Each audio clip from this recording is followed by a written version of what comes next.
ભાવનગર જિલ્લાના મહુવાના દરિયાકાંઠે પૌરાણિક ગુપ્તેશ્વર મહાદેવ મંદિર આવેલું છે।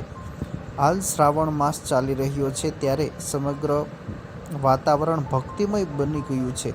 ભગવાન ભોળાનાથના મંદિરોમાં હર હર મહાદેવના નાદ ગુંજી ઉઠ્યા છે।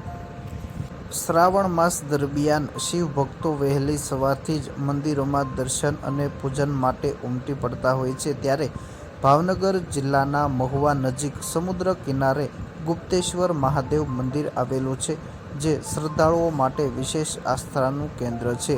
કુદરતી સૌંદર્ય વચ્ચે આવેલી અનોખી ગુફામાં બિરાજમાન મહાદેવના દર્શન કરવા માટે અનેક દર્શનાર્થીઓ અહીંયા આવતા હોય છે।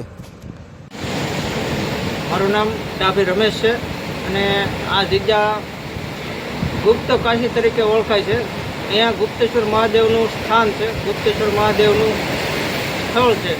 અહીં ઘણા ઓછા લોકોને ખબર છે કે અહીંયા ગુપ્તેશ્વર મહાદેવનું સ્થળ છે અને અહીં ઘણા બધા લોકો દર્શનાર્થી તરીકે દર્શન કરવા આવે છે અને અહીંયા સમુદ્રનો એવો નજારો જોવા મળે છે કે માણસ પ્રફુલ્લિત થાય, માણસનું અંદરનું જે કાંઈ શું કહેવાય માનસિક રીતે ભાંગી જાય તો માણસ અહીંયા ટેન્શનમાંથી મુક્ત થઈ જાય અને અહીંયા એક આનંદદાયી એવી જગ્યા છે કે અહીંયા આવીને આપણને ખૂબ જ આનંદ થાય। નીતા છે, હું નેસવરથી આવું છું, અમે દર્શન કરવા માટે આવ્યા છે। પહેલાં અત્યારે જે હું ઊભી છું આ રસ્તો હમણાં બન્યો છે, નહીંતર આમ હતો રસ્તો બહુ આવવું મુશ્કેલ હતું અને બહુ ઓછા લોકો અહીંયા આવે છે મહાદેવના દર્શન કરવા માટે। મહુવા નજીક આવેલ ગુપ્તેશ્વર મહાદેવ મંદિર એક પ્રાકૃતિક ગુફાની અંદર આવેલું છે। ગુફાનું સ્વરૂપ અને તેની રચના અહીં આવતા ભક્તોમાં વિશેષ આકર્ષણ ઊભું કરે છે। મંદિરની આસપાસ દરિયો, પથરાળ વિસ્તાર અને કુદરતી વાતાવરણ હોવાથી અહીંનું દ્રશ્ય અત્યંત રમણીય અને મનમોહક હોય છે।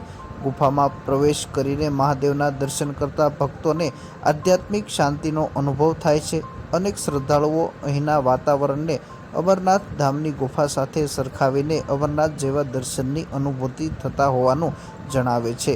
સ્થાનિક લોકવાયકા મુજબ વર્ષો અગાઉ આ વિસ્તારમાં વીજળી પડવાથી પહાડમાં વિશાળ ગુફાનું નિર્માણ થયું હતું। સમય જતાં આ ગુફા ધાર્મિક આસ્થાનું કેન્દ્ર બની અને અહીં ગુપ્તેશ્વર મહાદેવની પૂજા અર્ચના થવા લાગી।